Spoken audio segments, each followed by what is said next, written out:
Hi, everyone. Thanks so much for joining us on How She Does It. On this show, we talk about all things women, money, and power. I'm Karen Feinerman. Female startup founders are few and far between. A recent survey from Startup Genome found that only 15% of startup founders are female, and when asked, only 22% of people can name a single famous female in tech, despite brands like YouTube, Oracle, and Canva being run by women. We hear about female serial entrepreneurs even less. That's why today I'm so thrilled to be joined by one of those women who sold not one, but 3 startups. She previously founded a video shopping platform, a financial data platform, and her most recent sale, Boardlist, is a board candidate discovery platform that helps board-ready executives find their first seats and helps companies find diverse board talent. Sukhinder Singh Cassidy is currently the CEO of Xero, an online accounting software business that connects small business owners with their numbers, their bank, and advisors anytime. She has more than 25 years' experience building and scaling global companies, including Google, Amazon, and StubHub, and is the author of Choose Possibility, Take Risks, and Thrive, Even When You Fail. Sukhinder, welcome. Very glad to have you here. Thank you so much for having me. So we learned about your story courtesy of the broadsheet titled A Serial Entrepreneur Sells Her Third Startup. And we barely hear about women selling 1 startup, but 3 is really impressive. So before we get to the end, the sale of the companies, let's go back to the beginning. I want to start with your early career. And I know from your book, when you graduated college, despite landing interviews at Goldman and McKinsey, you found it really tough to land a job. And in that section, you talk about the myth of the single choice. Tell us what that means and how you use that philosophy at your first career impasse. Yeah, sure. So you hit maybe one of the core things that I believe in my roots about successful careers, which is successful careers are made by pursuing multiple choices in sequence rather than betting on a single big choice to pan out the way you want. By the way, that same thing is true in startups, which we'll come to in a moment. Mm-hmm. And so when I started my career, one of the things I learned how to do very early on when I was having trouble finding that job is what I call pipelining in parallel. It turns out that if you bet on and hope on one big job interview to get the job, you're in trouble. But once you start setting up, I'd say, parallel pipelining of kind of the stretch job and the easiest job and pick your way through choices, you ultimately end up with the job of your dreams or the choice of your dreams. It just may not happen the way you want. And so for me, that early career lesson, which is like, gosh, my colleague or my best friend who's just graduated the same program as I, like she interviewed 2 places, she got 1 job, like boo-hoo, what's wrong with me? And I'm like, well, if it takes interviewing to 50 or creating 100 opportunities to get your first job, it doesn't matter, right? It's about creating enough opportunity where you can play the probabilities. And so when you think about that as applied to startups, you talked about my first career impasse, but also the opportunity to start companies, we often think that it's about one mighty choice. And I always say to people, your career is not made up of one mighty choice. It's about creating enough opportunity through enough choices, trying to make a smart choice. And then guess what?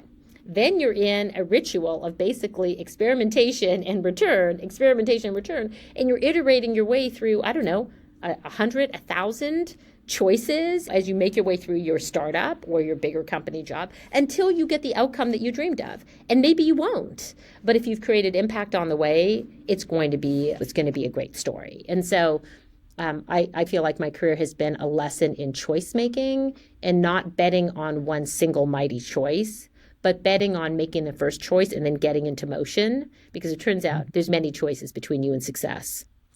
It's interesting. We talk a lot on different podcasts about the sort of circuitous path people take. And I got to say, you have one of the more circuitous ones out there. And so it fits with the idea of just creating different opportunities, creating different pipelines, and sort of pursuing them.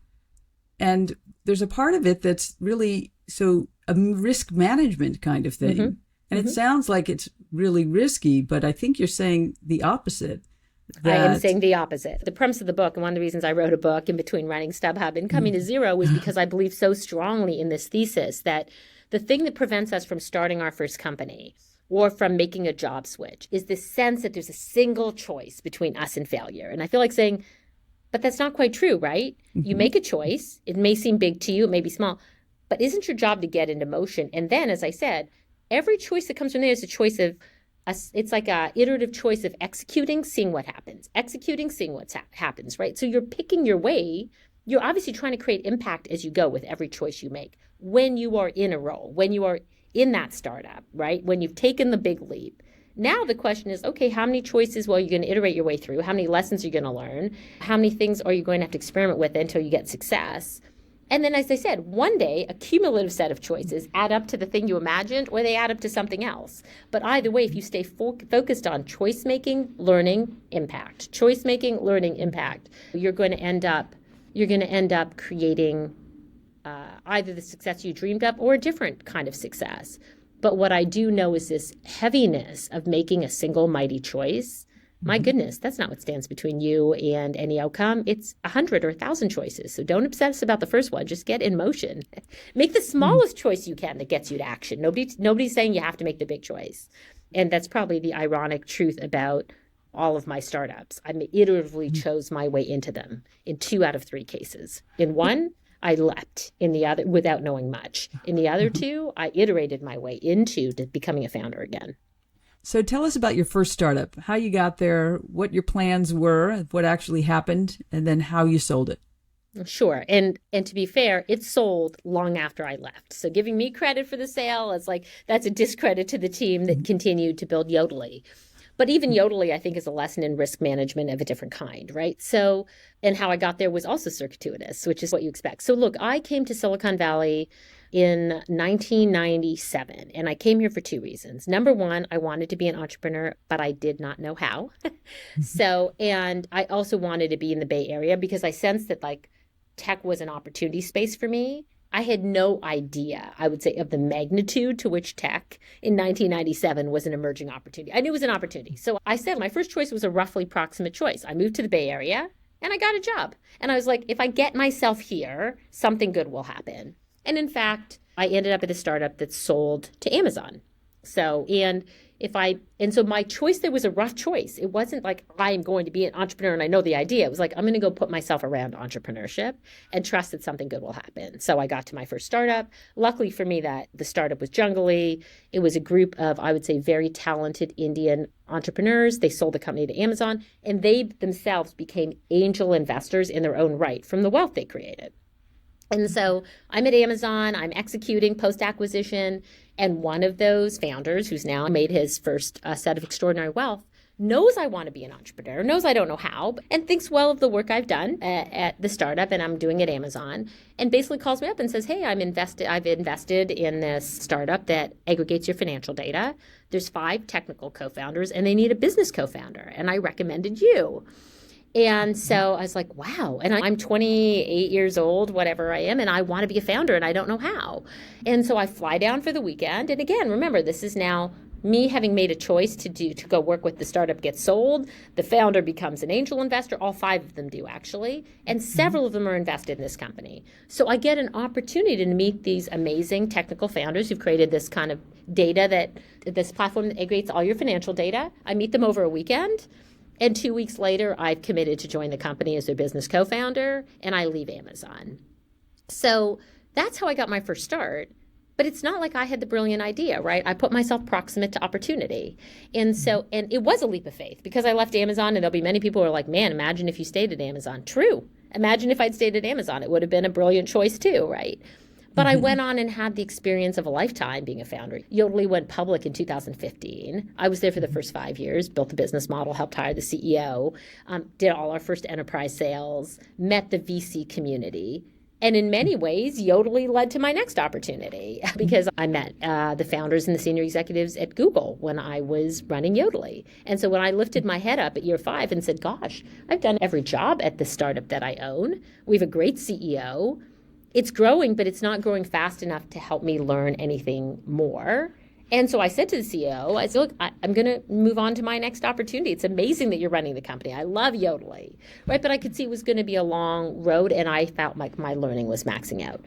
But my next opportunity, that same group of angels, that same kind of karitsu that had helped expose me to the Yodlee opportunity. Well, turns out that I met the founders of Google through the Yodlee opportunity. We had the same backers. We had the same angel investors. And so when I was looking for a job, one of my key mentors, who was an investor in both companies, said, Sukhinder, you should really go talk to Google. And I remember saying at the time, I'm like, Ron, I like Google, but it's just too big. I think I want to go start another company. How big was it then? At that time, Google was less than 1,000 people. And I said, and he's just go talk to them. So I went over and I had coffee at Google. And I was like, look, I love what you guys are building, but I don't think there's an entrepreneurial opportunity in here for me. Kept looking at opportunities. Remember, we talked about pipelining. So I knew I was going to leave, but I wanted to look at a lot of opportunities. And 8 months later, Google called me back. I was still at Yodlee thinking about what my next move might be. They knew I was going to make a move. And they called me up and they're like, hey, we have an entrepreneurial opportunity within Google. I'm like, okay, tell me more. And they're like, well, AOL has this thing called MapQuest. And Yahoo has a product called Yahoo Maps. And all these companies are calling us and saying, what are you guys going to do in maps and local? And I'm like, oh, they're like, their Yellow Page industry is $25 billion and we have nothing. And I was like, oh. And so I said, I'll come in and talk to you about that. I came in to Google and chat with them about the opportunity in local and maps. I studied the industry. In fact, found that like $25 billion of advertising every day went to local advertising through those big books called the Yellow Pages. Mm-hmm. And 2 weeks later, I did a bunch of interviews. And I was like, this is a really big opportunity. To build maps and local inside of Google is big. And so I ditched all the direct reports and mighty title I had at Yodlee, which was my own startup. Mm-hmm. I went to be an individual contributor at Google as a director, and along with 10 engineers and 1 product manager, we built Google Local and Maps. So I took a risk.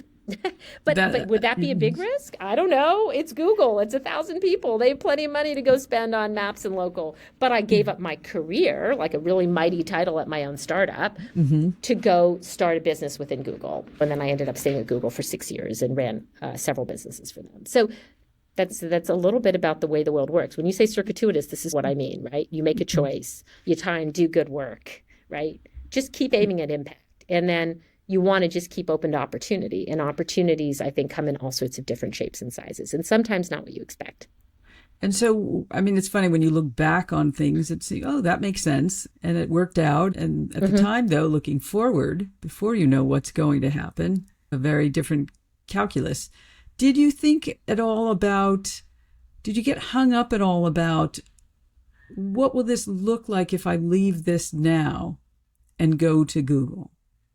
I didn't, because the thing is, I would say one good indicator for people in their careers, whether you're doing a startup or going somewhere bigger, is you want to look at where you are and say, do I still have the opportunity to have learning and impact? And for me, when that is topping out, then I always am looking for my next opportunity. Now, that might be inside the same company, right? As I said, I came to Google to run local and maps. I ended up running our international business. I mean, I didn't know that when I got to Google, right? So I think you want to generally know the direction you're headed in. Keep looking for opportunities to have impact and learning. And if you can find them where you are, take the lateral move. Take the small risk. Because quite frankly, I always say to people, these are mostly two-way doors. It doesn't work out, you can go back and go get that safe job, right?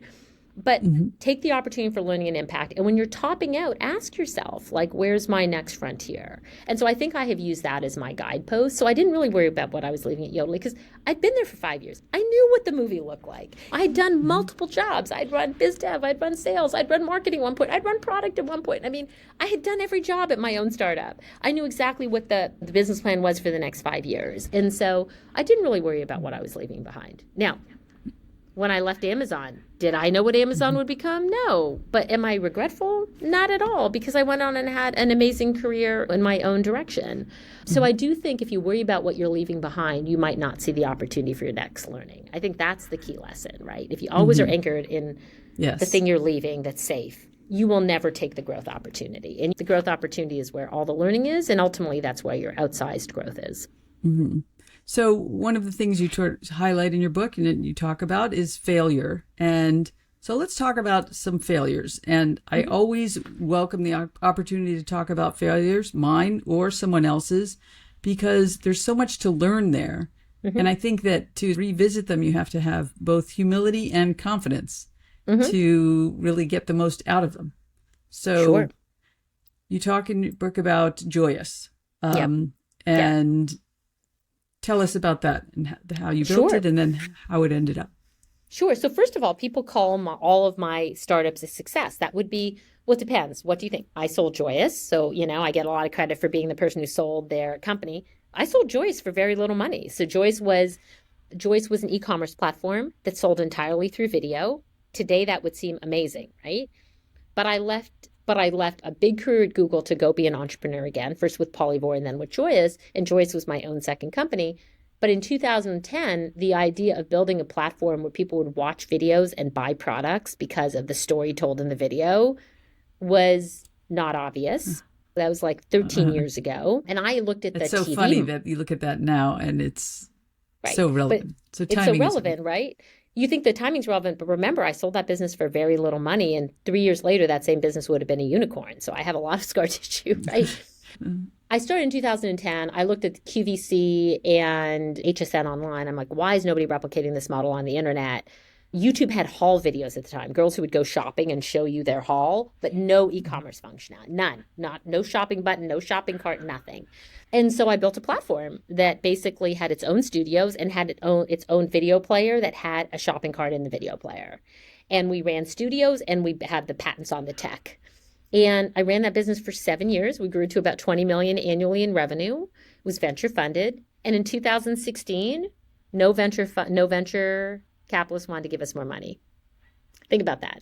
In 2020, if you were running $20 million in e-commerce sales through video, you would be called a unicorn. You would have money thrown at you. Yes. In 2016, people were sort of like, sorry, Sukhinder, you've already spent a lot of money. At the time, I think we'd raised close to 50 million. Again, in today's world, that would have been peanuts, honestly. Right. In the world of tech, venture financing, but nobody wanted to give me more money. So we put the company up for sale. And ultimately, I'm proud that Joyce continues today with its new owner, but we sold it for very little money. So is that a success or a fail? For me, it's a fail, right? Because I'm like, man, I invested 7 years to build this business.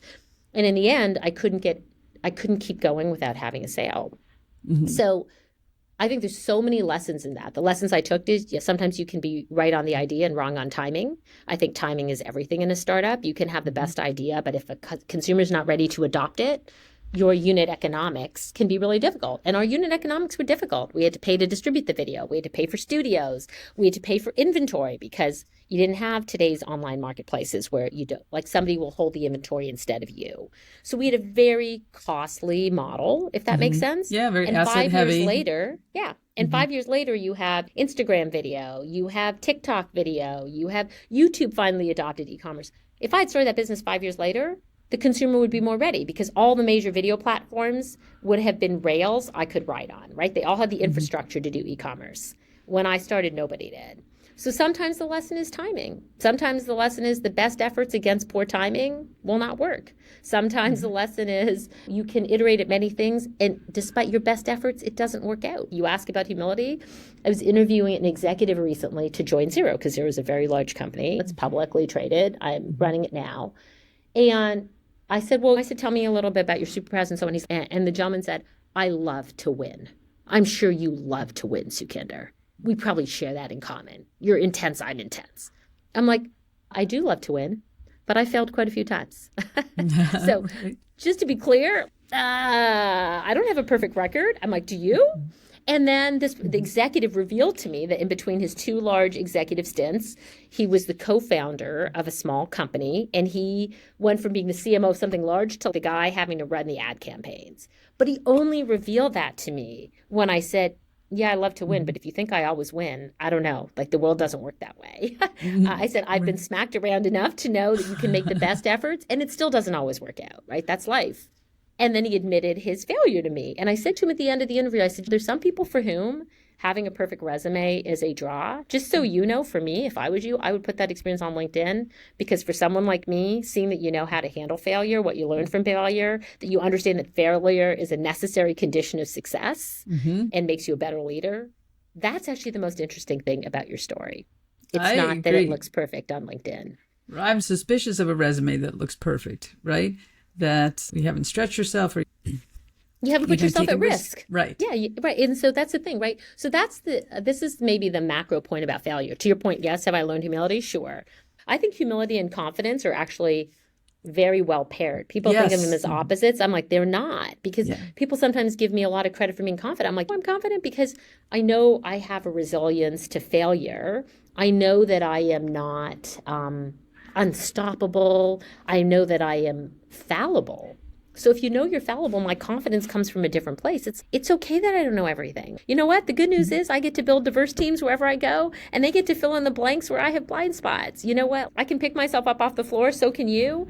And quite frankly, you also get a lot of perspective, right? I'm like, Joyce didn't break me. It doesn't break you to have failure. It makes you more, as you said, able and attuned to embrace growth. And to be like, I'm going to be okay. You're going to be okay. You're going to be okay if something doesn't work out the way you imagined. It will work out a different way. Yeah, right. And to not look back and study and think about, all right, what can I learn from that? Would be that's the mistake.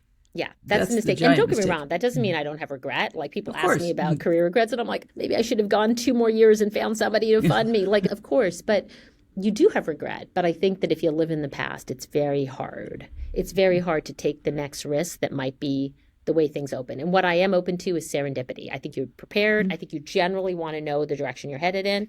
And then just be prepared for latitude in how that might show up. Does that make sense? So I believe you always have to have a direction and you're always pipelining for opportunity, but have some latitude in how that might show up. And you're going to be much more able, I think, to find the growth path if you give yourself some latitude. Yeah, there's the saying, chance favored those who are prepared. Yes, right? That's right. If you're prepared, something will come your way. Yeah, luck favors the prepared. That's true. Right. So I want to talk about when you do sort of build something and it's kind of your baby and then you sell it. Is it, first, what do you do with the money? Well, first of all, you don't always make a lot of money. That may be, right? Yeah, so to be clear, in my book, I talk about the fact that I made more money at Google than I made at Yodlee. Yodlee was mine. Everyone's like, well, you were a founder. And I'm like, yeah, but so people think that big risk equals big reward. I'm like, many risks equals big reward. It might be a small risk that is the nth risk you take that unlocks the big reward. It might be a big risk that leads to small reward. The relationship between risk and reward generally is one that plays out over many choices, not a single choice. This is what comes back to that myth of the single choice. So if you think like the size of the risk I took must equate to the reward, not always so clear. If you say the number of risks I took relates to a big reward, I agree with that statement. So first of all, don't presume that all my money comes from startups. I'd say any wealth creation I've had, I think is first and foremost, I hope is related to creating impact. I always say, did you create impact where you go? Impact comes before success. So try and create impact wherever you go. Your small business, your large business. And if you keep creating impact, yes, will you unlock financial reward? I'm sure you will if you become a smarter risk taker. But I think it's about creating impact. So I think the relationship is between impact and cumulative reward, not between single startup sold and singular reward. And you'll find that, I think, everywhere you go, that's the case. So when you sell it, sure, if you make money, put it in the bank, sure. But I think the bigger thing that you talked about is sometimes you're also playing for the future. I just sold the Boardlist. I think that's the article you discovered this in. The Boardlist is my side hustle. I run Xero every day. Before Xero, I ran StubHub, which some of you may be familiar with. Yes, so the Boardlist was my third startup. I started as a side hustle. It was a mission-driven project to try and create a platform where women could get discovered for boards and could be endorsed, could be aggregated together so you could see all the great board candidates and companies would come find a board member. And that evolved into a talent marketplace that we've been growing for 7 years, and we just sold it. But really, we just merged it with another board platform. And why did we merge it? So we can get bigger and have more impact. So quite frankly, I'm playing for the future. There's no big payday in selling the Boardlist. I just sold it for equity in something that's a board platform that's larger than us, and now I'm the biggest shareholder in the combined because I'm playing for impact. I'm playing for bigger impact. Can we now get to bigger scale? And sure, maybe that one day, Karen, that impact is going to equate financial reward. Maybe it won't. Here's how I've been schooled. You don't know. It's a startup. So right. All I know is that 7 years, we may just be getting started. So I think startups have Yodlee took 15 years to get public. The company I'm running now, Xero, where I think we're just getting started, it's 17 years old. So, Google, we would argue that Google at 25 years old is like interesting. Look at Amazon at 25 years old. I mean, they are whole new horizons. So all I've really learned is don't presume that your startup is a short-term thing. Play for impact, and sometimes impact means future impact. And you just keep trying to make the smart choices to get to a scale that's meaningful. Maybe when you get to a scale that's meaningful, maybe there's an outcome that's financial, maybe not. But our job right now is just to keep creating impact and increasing scale. That's what we're doing at the Boardlist. Mm. So let me ask you, in your CEO role, Yes. What guides you as a CEO, which is different than the part of the business that's building something, I think.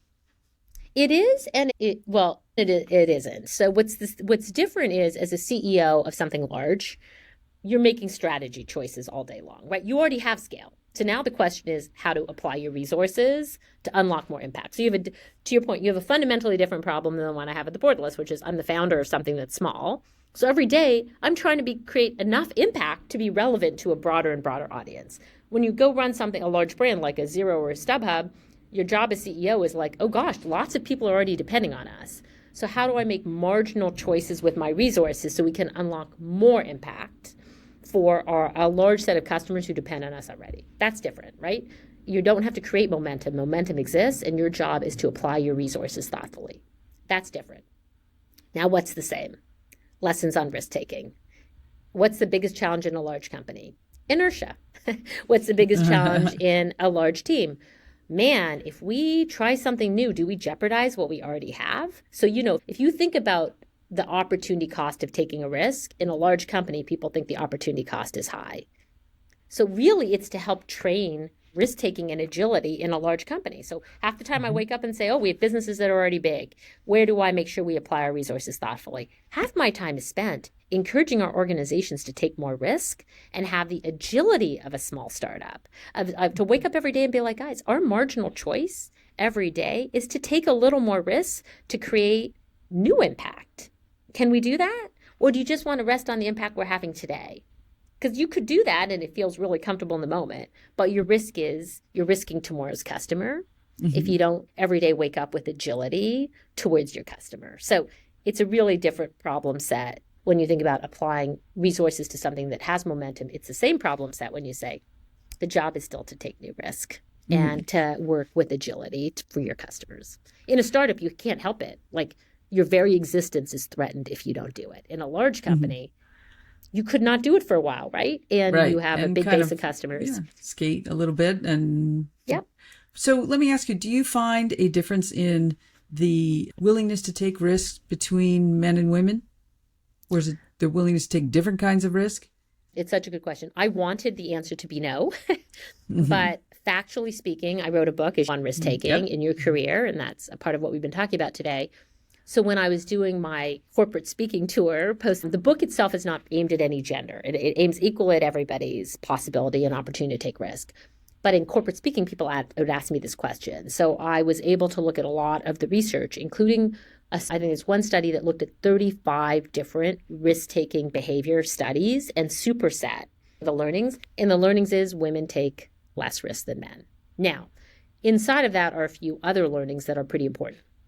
First of all, like gender stereotypes, it's a self-fulfilling prophecy. If you presume women take less risk and tell them that they take less risk, then quite frankly, they will act in ways that are consistent with that expectation, right? Or that environment. Does that make sense? So by putting word to it and telling people they take it, you might in fact create or validate or revalidate that kind of negative virtuous cycle. So it is true that if you presume they're less capable, then you might reinforce their perception. So you don't want to run around and tell everybody in the world, like, hey, women take less risk. Like, you're not capable. So you don't want to reinforce a negative stereotype because it could in fact validate that behavior. So that was one learning within the study. The second learning is within that study is that women will wait till they are overqualified to take, whereas men will more indiscriminately take risk. So there was a study among men and boys versus women and girls. And interestingly, men would take indiscriminate risk, including risks that aren't good for them.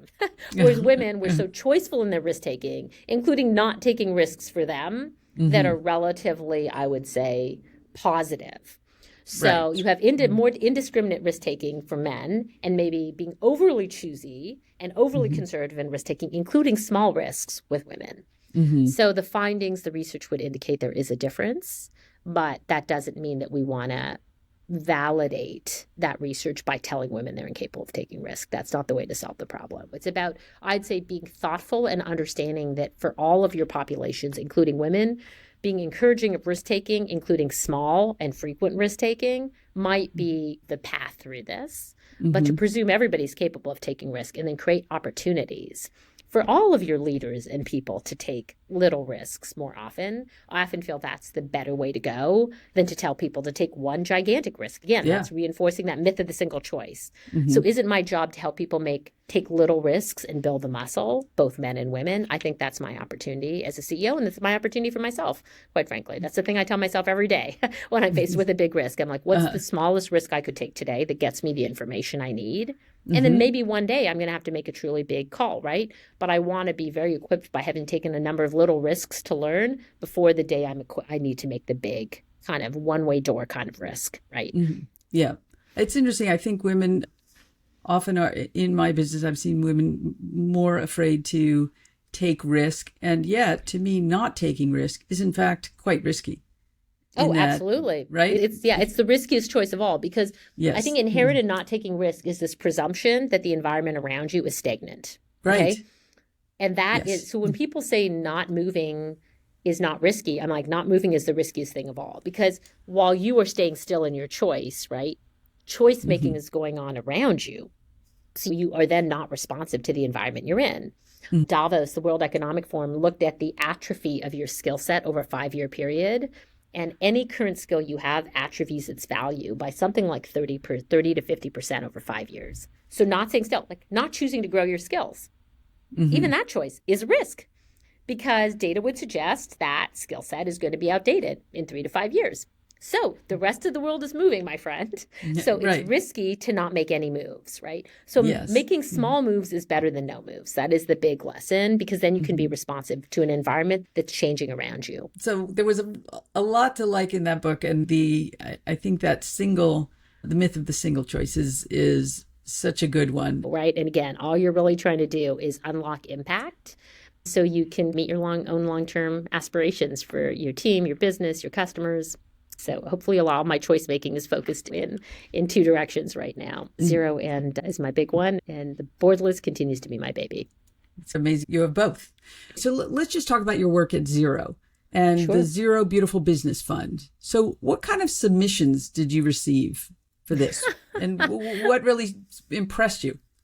Well, first of all, I think we've spent the majority of this podcast talking about my career as a small business owner and a founder. And then every day, obviously, I wake up and I run a company that does what? It serves small businesses. We give them an accounting platform, a platform to manage their financial data, their payments, their payroll, and it's really fun. So the Beautiful Business Fund was our own small risk to help our customers unlock opportunity. We launched a fund where customers around the world could make submissions in 4 different categories where they would be eligible to win the equivalent of $10,000 toward a risk that they want to take to advance their business.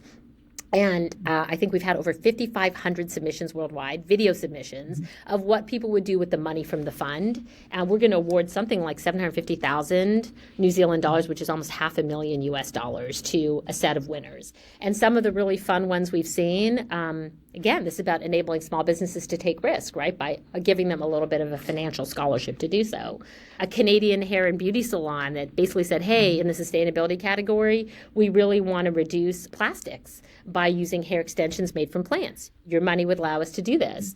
We had an art studio, a DIY art studio that wants to serve low-income kids in their communities and offer them programs. They're applying to money to that category. In Australia, we had basically a firm that said to us, we want to really take advantage of the technology category, advancing technology, and we really want to try using augmented reality inside of how our products look so customers can see them in augmented reality before they purchase. That's an example of a technology submission we got. And then I think one of my other favorite ones is we had a New Zealand supplier that really wanted to also help strengthen their community by really creating regenerative gardens inside of all of the schools and the spaces they provide. I mean, amazing submissions. Because I wake up every day thinking about my own startup, I just love us opening up dollars to our small business customers around the world to really empower their dreams. Well, that seems like a fun endeavor on the side as well. On the side, but straight up the Right. heart of what we think we do as a company, which is empower millions Empower. of small businesses to really have economic opportunity by giving them the financial tools to do so. So let me ask you, what do you think is next for you, either at Xero or on the horizon? Well, look, as we talked about, if you live in the world of portfolio of choices, I think of any choices I make career-wise as like long-term choices, right? So choosing to come to Xero for me is about this is where I want to spend the next 5, 7, I hope more years unlocking impact because it's a platform I'm passionate about. And one that serves both sides of me, right? As I said, I'm a tech founder myself. I'm a small business owner with the Boardlist. And every day I love thinking about how to help customers at scale. So my choices are to stay and have impact where I am. As we talked about, I'm going to have 100, 1,000 choices to make over the next many years. I think my second choice is just to make sure that the Boardlist continues under its new owner. I'm a shareholder there, right? As we talked about, to keep unlocking impact and helping governance globally get better. That's my side hustle. And I think it's great to just think about how boardrooms need to change and evolve to really be better at their own responsibility to governance in the world. And then lastly, I'm a mom. It's a worldwide. Yeah, but the Boardlist platform serves people globally. So does Board Prospects. We're both U.S. headquartered, so the majority of our customers are in the U.S. But I think our ambitions are global, right? It's like governance globally will continue to be a hot topic because boardrooms need to change and meet the growing and evolving needs of their businesses, their shareholders, their customers, right? So if you think about it as like governance is a good thing for the world, then we believe that Boardlist and Board Prospects, really the combined vision of the startup, has a lot left to do. And then lastly, my third choice is, hey, I'm a mom, right? I'm a mom, I'm a wife. I just want to keep on making good choices for my family and with my family. So as far as I can tell, my plate's pretty full. I'm pretty happy. All things being equal, I just want to keep creating more impact and I guess with all my different hats on. It's a lot of hats. All right. So we're going to take a quick break and we'll be back with the lightning round. Okay, here we go. You may know this best as Would You Rather? And the only challenge is that you can't think about these. You just have to say whatever comes to your mind at the moment. Okay, so would you rather be the CEO of a Fortune 500 company or found a startup? Come on, for somebody like me, that's a hard one. Fortune 500. Yeah. Okay. Sit courtside at a basketball game, because I do know you're a women's basketball fan or a general basketball fan, or VIP seats at a concert. Courtside at a basketball game. Would you rather go viral once or have a small but very loyal fan base? Small but very loyal fan base. Would you rather drive or be driven? Drive. Would you rather spontaneously sing in a crowded restaurant or give a speech to 10,000 people? Speech to 10,000 people. Tennis or pickleball? Tennis. Okay, I'm a tennis player as well. Okay, sneakers or heels? Heels. Fiction or nonfiction? Fiction. What are you reading now? What am I reading now? Right now, actually, this is nonfiction, but I did just start it because one is super pumped. I just started it last night on Audible. But generally fiction, super pumped because our new CMO at Xero just joined us from Uber and he said, hey, if you guys want to ever hear the story of what unfolded in the background, I was like, oh, yeah. I'm like, I'm going to read super pumped. So and he's going to do. So that's currently the topic at our leadership team. I think those of us who haven't read super pumped are reading it. Okay, so the last one, what is the best investment you've ever made and the worst investment you've ever made? And we have a broad definition of investment. It doesn't necessarily mean investment. It could be a class. It could be taking a chance of meeting someone. It could be anything. Got it. Yeah. My best investment, my investment in my husband and my marriage. Sheryl Sandberg talks about this, and I think it's important. Not only did I find somebody who's my complement, but I'm very aware that my ability to make the choices I have has been because I have just a great partner. So investing that investment in marriage and in him has multiple returns, not just for my family, but also honestly has made my career possible. So that's probably my best investment. And then my worst investment, and I do talk about this in the book, I made my first decent amount of wealth from stock in Amazon, right? I was young. I was at Amazon. I got a wad of stock through an acquisition, and all of a sudden I found myself with some wealth, right? And I was like 29 or 30 years old. And I had a broker, and he's yeah, let's sell Amazon and let's put all of that money in Digital Island. And Digital Island was a company I didn't know. We were in like 99 to 2000 to 2001 where the markets are going berserk. I let somebody take my money and tell me you invest in something I didn't know. And I believe you make money when you know things deeply. So, right. So I don't really, so I'm happy to take risk with my money, but I've always made money by investing in things I know, right? When I'm an angel investor, I invest in things I know because I can see the pattern. Guess what happened to Digital Island? It went to zero. What happened to Amazon stock over the last 20 years? Painful 25,000% return, maybe. I'm not exactly sure. Exactly. So when I say that invest in what you know, when it comes to managing your money, I like to angel invest. I have a portfolio of risk I take. But generally speaking, I invest in sectors and categories I know. That was an easy one. That is an easy one. Okay.